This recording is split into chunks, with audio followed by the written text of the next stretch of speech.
Okay, cross-contamination. We have to be very aware of that, so we're going to go over some of that. Number one, procedures, protocols, documentation. Hugely important, whether you're in clinic or not. We talked about this morning, so we won't go over it a lot now. Most of these forms are on my website. Make up your own. You have to have guidelines, protocols, procedures. I'm happy to provide them, take these and change them. Google them. You can Google this stuff now. Google all of this, and you'll get your own examples of it. But you have to have these things. Not all of them. Some are just things that will help you. Free downloadable on either of the sites to get some of those forms for free. And if you see one that you didn't, if you saw one there that you don't see on the site, just email me and I'll email it to you. I don't have all of them up there. Okay, how do we clean these instruments? Disinfection and sterilization guideline recommendation for podiatric physicians. This is in the CDC in their directives in 2008. Their recommendations based on the CDC, et cetera, et cetera. As with wound care instruments, foot care instruments do not need to be sterilized. They need to be disinfected. In Canada, they have to be sterilized. Different governing bodies. Those nurses have to buy autoclaves. All of them do not need to be sterilized. So, what the CDC says, and this should be, and you can download this from them or from my site, put it in your guideline booklet, because it validates what you're doing. And what they say is, this is the CDC language, virtually no risk has been documented for transmission of infectious agents to patients through non-critical items, this only the government can say it like this, when they are used as non-critical items. Items that do not contact non-intact skin or subcutaneous tissue. That is your government at work. Basically what it says is if you don't touch blood, it's not a colonoscopy. This is non-critical. A critical instrument is something that touches deeper structures where infection can pass. That's a colonoscopy. That's a surgery. This is not even, a port. It's nothing. So as long as you don't touch blood, which, you scratch on something, it's a non-critical instrument, and you can't wipe it off with a surface wipe and go on. However, they're quick to say they don't recommend that. They want you to treat it as moderate, medium level, intermediate level disinfection. And they give include nail cutting instrument, nail burrs, scalpel handles used for debridement of hyperkeratotic tissue. So we are validated in not having to sterilize our instruments for foot care, but we have to disinfect them. Intermediate level disinfection, destroy all vegetative bacteria, including tuberculi, lipids, some non-lipid viruses, fungi, etc. I had someone recently who was sure that my last hands-on class, who was sure that as long as it was antifungal, it was good. And I said, we're not worried about transmission of fungus at all. We're worried about transmission of bacteria and viruses. And TB and things like that. But anyway, guidelines for disinfection, and this is a condensed version of that you can look up. That's not the CDC's website, but lower extremity infections, leinfections.com. Types of disinfection, and this is back to the CDC. Chlorine and chlorine compounds, formaldehyde, glutaraldehyde, which is what Cidex is. That's what most of us use for cold sterilization of glutaraldehyde. Not hydrogen peroxide from a bottle. This is industrial strength hydrogen peroxide and other products there. Users should read labels carefully to ensure the correct product is selected for the intended use. I have a lot of clinics I go to where they're using surface cleaner to disinfect instruments. It doesn't work like that. You have to get instrument disinfectant products. You've got to read, and it was right there on the label. There are instrument sprays, there are enzymes, pre-soaks, there's a lot of other things, instrument milk, where it is something that stops it from kind of corroding, which even stainless steel can do. So there are other products to take care of instruments. These are kind of up to you. The basic thing that we have to do is the cold sterilization for whatever period of time that particular product calls for. Cleaning is the removal of foreign material from the object. So you have to take a toothbrush, dedicated, or an instrument brush, Dedicated. Oh, you so have to say these things. Oh. Really? To get the garbage out, the toenail debris, the little bit of dry blood if you get something, the whatever, especially your curette. We'll talk about it in a minute. So you have to get the garbage off of it first before you clean it, because none of these cleaners are meant to do that. They're meant to disinfect clean instruments. Oh, there you go. No more Sidex. You can do it in a tray, the dip tray like that. You can do it in a Tupperware thing. It doesn't matter. It doesn't have to be metal. It can be plastic, it can be glass, it can be anything for these cold sterilization fluids.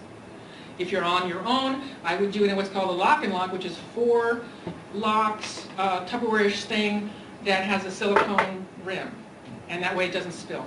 If you're in clinic, of course, it's not a problem. You have a tray or something. You can use bleach. Cheap, good, hard on your instruments. And the dilution is, what is it? What does it say? 1 to 1. Yeah, I think it's 1 to 100. It's like a tablespoon. It's not a lot. But it's hard on your instruments. So you can definitely use that. It's cheaper, but your instruments won't last as long. It's corrosive. But you can use it technically. The instrument pouches, this is a Julia thing. These are meant, of course, for autoclaving. They're self-seal bags that we put cleaned instruments, the garbage off, in and put them in an autoclave, and then the little bar turns color when it's been steam sterilized. But what I was finding was I have a big bucket of instruments, whether I'm at my class or I'm going to a facility, and nobody but me knew they were clean. And so I got this idea to get those same things. I would do my cold sterilization steps, air dry them, and I package them. That way, and I'm not trying to imply they're sterile, I'm not going to put them up with other instruments where they can be misinterpreted as sterile. These are just my instruments. But that way, the patient's family, the patient, the director of nursing for the floor understands or has some confidence that I have appropriately disinfected these. So this is totally my idea, and use it or don't. If you just have 2 sets of instruments, great. They will see you swap them out into the cleaning solution out, and vice versa. But if I have multiple sets, and I don't have time to do that, I'm trying to get through an entire floor. So I do this, and then I go back the next day and I disinfect them appropriately again, air dry them, and repackage them. Just a thought, if you have multiple instruments and you want people to understand that they're clean, appropriately disinfected. You do not have to do this, let me be clear. And where do you get those? You can get them on any site, More Medical, you can get them on my site, any place that sells surgical, anything. And it's called? They're just called self-seal sterilization pouches. And there's lots of sizes. I like this size because it's 3.5 by 9 and it is most useful. Comes in lots of sizes. They're fairly cheap. Oh, yeah. There you go. Sharpen and lubrication. I don't find you have to sharpen these instruments. Now in Canada, they sharpen instruments. They have whole businesses that sharpen your instruments. I've done this for a very long time. I've never had to sharpen anything. Eventually, the mechanism kind of wears out and you throw it away because you can't really fix that, which is the lubrication part. If you use them properly, and I'm not saying the Canadians don't, they just have a different system, you don't need to sharpen these. You're not using them that way. These aren't scalpels. Lubrication milk is nice. I've never used it, but it's a good thing. Yeah, it keeps your instruments fresh longer. By fresh, I mean functional a little bit longer. I was just always too lazy. But instrument milk, it's called, is a good thing. It's before, I think it's after your cleaning. It's after every cleaning to extend the life of types of stainless steel surgical instruments, and it does. I just never did it, but absolutely, it's a good thing. So, foot care instruments that are used on feet with no infection and no bleeding, you can use a 1 to 10 bleach solution. Absolutely you can, according to CDC, intermediate level disinfection. Foot care instruments that are used on feet where bleeding or a laceration has occurred need to be cleaned with glutaraldehyde, some kind of cold disinfection for 20 minutes or whatever that product says. Some are 10, some are 30. You have to know what your product requires as far as the time of immersion. That's high-level disinfection. Excuse me, that's still intermediate. This is wrong. I have to change that. This is still intermediate. These are wrong. Okay. High-level would be gas sterilizers or autoclaved. So this is not. I apologize. That slide is wrong. Okay, let's talk about dust. The dreaded toenail dust. Oh my goodness. What are the real issues here? Exposure to nail dust was first discussed and described in the literature as an occupational hazard in the early 70s. In 1975, 2 female chiropodists, which I think we were called that then, but anyway, were diagnosed with allergic hypersensitivity. Ooh. 2 out of thousands. Okay? Biological dust from the hand and foot care procedures may deposit in the conjunctiva, nose, throughout the respiratory tract. The local irritation of these areas can lead to conjunctivitis, itching, tearing, rhinitis, sneezing, asthmatic attacks, bronchitis, and coughing. That is true. It is absolutely true. Me in a room with 5 nurses teaching this, I'd come with a real sexy voice because it just does that to you. That part is true. Exposure to what's a particulate problem. Exposure to nail dust and the associated risk will vary with, and this is all in literature, the policies and practices in place, the type of podiatry drill used, therapy technique, frequency of procedures, personal protective equipment utilized, use of ventilation systems. While the large particles settle out to the floor, varying amounts of smaller particles remain suspended and inhaled or impacted on the practitioner and the clinical environment. Did that make sense? They state things really. The particle sizes range from whatever. The reason it ranges is whatever the size of your burr, whether it's diamond or sand, whatever, that's what size the particles are. For those of you that have been in my hands-on class, we practice with balsa wood. The particles of balsa wood that come up is the same size as the particles of nail come up because it's dependent on the size, the grit of the sand that you're using. Oops, did I miss the part? Okay, range and size. Nail dust collected during foot care procedures performed in office settings has been found to contain keratin, debris, not bugs, debris, viable fungal elements including dermatophytes, trichophyton rubrum, and saprophytes. Now, only within the last decades has a definitive link between sensitization and trichophyton and asthma been seen. If you have asthma, if you have bronchitis, this is probably not the career for you. In this article down here, 2005, evidence is presented to support an etiologic role for trichophyton infections in the development of asthma and other allergic diseases. Absolutely. If you're prone to those things, you should not be doing this. End of story. It is widely known and accepted, I'm sorry I'm reading you this, but it's important to get it right. Accepted that fungi can induce asthma, but it is estimated that only 10% of the population has allergic antibodies to fungal elements, and only 5% would be symptomatic, which is still a lot. Local irritation of these areas can lead to conjunctivitis, asthma, whatever. The literature suggests that nail dust can be a respiratory sensitizer, which is defined as a substance that when breathed in can trigger an allergic reaction in the respiratory system. What is not mentioned in the literature? Lung infections with dermatophytes, which is what we have, that's what trichophyton is. All those fungus are dermatophytes. Is not mentioned anywhere in the literature. Why? Lung infections with trichophyton, with dermatophytes, is not mentioned. Why not? Dermatophytes eat keratin. That's why they're on skin and nails. Lots of keratin. Keratin is a major component of skin and nails. There is no keratin in the lungs. Do you get fungal elements in the lungs? Yes, you do. Can it grow there? No, it cannot. It can create eosinophilia, which means you can become allergic to it. It can sensitize you. If you have bronchitis and asthma, it can set off an attack. If you do it enough and you have that predisposition, you can develop asthma. All true. What you cannot develop is a pulmonary dermatophyte infection. There is no such thing. It rides the keratin, excuse me, the nail, which is keratin. The fungus elements will ride the keratin particles into your lungs, absolutely. The villi do their thing and get it out in the next day or two. You cannot get an infection in your lungs from dermatophytes. However, what you can get in your lungs is toilet flushing infections. It's been shown over and over. It was even on 60 Minutes about 6 or 7 years ago. Toilet flushing aerosolizes bacteria, fungus, and viruses that grow where? In dark, warm places, like your lungs. So all of you who are working in environments with the self-flush toilets, that is an environment with no lid. That's an environmental hazard. Not only a Medline search, do a Google search. They have plated toothbrushes.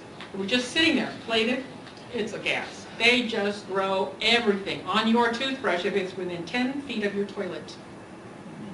That's a lung risk. Because what? Those things grow in the lungs. This is another study though. Many individuals may be unaware of the risk of airborne dissemination of microbes when flushing the toilet and the consequent surface contamination that may spread infection within the household via direct surface to hand to mouth contamination. Some enteric viruses could persist in the air after toilet flushing, and infection may be acquired after inhalation and swallowing. You can get a lung infection from flushing your toilet, which we don't do, but you can't get it from nails. Other microbes certainly do grow in the lungs, however. So this is my final caveat, because I'm not unaware of risk. These things definitely grow in your lungs. These things can be aerosolized with the toenail dust. If these things follow the toenail dust into your lungs, you will get bad infections. Absolutely. What do I do with this reality? When I'm in a facility, the only one I still do is respiratory care. They're weaning them off vents and things. There's C. diff, there's MRSA. These people are sick. I don't take my Dremel. I don't even take it. I had C. diff. It was worse than chemo. I'm not getting this. And C. diff travels. MRSA doesn't. If it's not right there where you're working, it's okay. Fine. C. diff travels in the air. And I take those black emery boards. That's all they get. I'm sorry. So I'm not saying there's no risk. I'm saying you have to know where there is risk. If you're in a facility or a place or in a person's home where there is disease that can grow in your lungs, don't Dremel. Sand, whatever you're doing, don't do it. You can get a horrible lung infection. But I did routine work through my chemo, never got sick. I even had them at one point. It wasn't lung cancer, but they were trying to figure out what something was down there. And they were going to do a biopsy thing. And as I'm going out with the wonderful drugs they gave me, I said, would you take a fungal culture down there? They said, why? We're not doing that. But in my hospital, they know, don't, just do what she says. Because I'm going to be noisy if not. So whatever. They took the culture. There was nothing growing there. And I was well into immunocompromised with chemo. And I was doing this work all the time. Nothing was growing. Because keratin, was there keratin in there? Yes. It was all dead. It can't grow there. But I'm the first one not to use it in any place that's going to get me that. Does that all make sense? Okay, so all this fuss about nail, you can Google or Medline, pulmonary infections from toenail dust, you will find zero. You will find those things that I showed you about sensitivity reactions. And 2 doctors that had eosinophilic reactions. That's it throughout history. If you Google, just do it for fun, pulmonary infections from toilet flushing, hundreds of thousands of reports. That's the reality. Lots of bugs. Some I don't want in my lungs. Dermatophytes, it's all right. So I don't use a Dremel and or any other power sander when there's anything there in the patient, in their room, in their house, in the facility that could give me something I don't want. So I don't mean to minimize the risk. I mean to be realistic about when it's a risk and when it's just nasty. None of us like that stuff in our lungs. Which you probably can figure is in any like nursing home. No, they'll be. I mean, you could. That would be safest.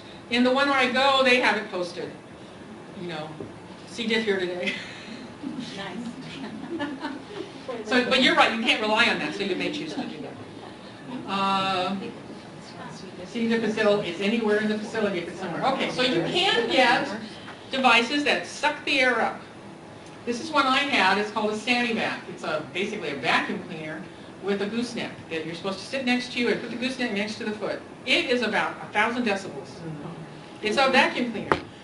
I bought them for every one of my treatment rooms. I never used them. I was going to do long-term hearing damage to myself, and I couldn't hear the patients talk. And that's the fun of doing this work. You get to talk to your patients. I never used them. I finally sold them. This is a great machine. It sucks up the dust. It's great. It's fairly quiet. There are a lot of them on the market. The problem is they're expensive. They run between $900 and about $2,000. And you need to have a backup because whoever you bought it from, I won't even carry them on my side because there's no backup when they break, and I don't want people to be mad at me. So buy them somewhere else because nobody will fix them. They're all from Germany and England. Those Germans. Comparison of the effectiveness of nail dust extractors. So this was a thing done. Are those even effective if you use them? This was a study. Electrical debridement of nails results in hazards, whatever, toxic airborne particles. This study compared it. All extractors were more effective than the control, with a minimum of 24.6% effectiveness and a maximum of 91. And you can, of course, find out with yours in the literature what yours is. So they range in effectiveness of taking, what they mean by effectiveness is taking the bugs out of the air, from 24% to 91%. So if it's 91% effective, that's great. If it's 24, obviously, that's not a lot of help. So if you're going to invest in that, do your best to get that number, which is going to be a real effort. Even with the most effective dust extractors, the electric nail debridement process is not totally risk-free because the extractors range of 25 to 92% effective in reducing airborne particles was the bottom line to that report. You have your N95 respirators. There's the difference between normal, by respirators they mean mask, normal mask and the N95, and I want to mention that. Most N95 masks are manufactured for use in construction and industry, the exposure to dust and small particles. N95 masks cleared by the FDA for use in healthcare settings are surgical N95 respirators. These devices meet some of the same performance standards as a surgical face mask and are also NOISH, which is an environmental hazard thing, certified to meet the N95 respirator performance, which all that means is it's better. An N95 is better. They come in different forms. Duck-billed, pleated, molded. It takes up more. Excuse me. It filters smaller particles out, is what I should say. A regular mask, let's see. A regular surgical mask, not designed for use as a particulate respirator. It's designed for you not to spit on a surgical field. You have to turn it around and put it on backwards to prevent that from coming to you. Now it works both ways, but overall, it's the other way around.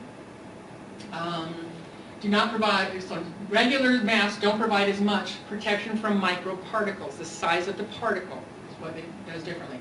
Surgical masks provide barrier protection against droplets, and they're good for filtering some small particles, but the N95 keeps out smaller particles.